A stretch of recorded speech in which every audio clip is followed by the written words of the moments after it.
Tearing off a roof in Florida takes more than just muscle. It takes teamwork and smart planning. Always start tear off on the far side of the roof so you're not tracking over newly dried in areas.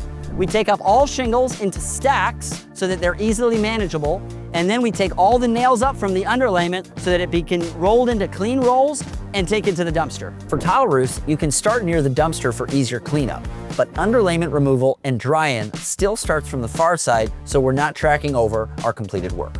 We always start and tear off in manageable sections. We always have enough tarps on the roof so that if it starts raining, we can cover up the client's home before there's any damage. If you don't have the crew or the tarps to cover it up, don't open it up. Rain can cause damage in minutes. So in Florida, it can rain at any time, so it's important that we have the tarps up on deck and ready to go in case it does.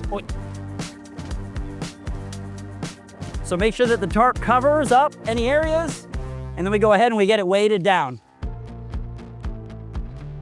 Any GRVs on the roof are the last thing that come off. That way we don't have any nails or debris go down into the homeowner's vent systems. So once the section's off, we fix any damaged wood, we re-nail the deck, and then we fully dry in and clean up that area before moving on to the next ones. By following that process, we keep the job site clean and the homeowner happy. One section at a time, nail it off, clean it off before moving on to the next one.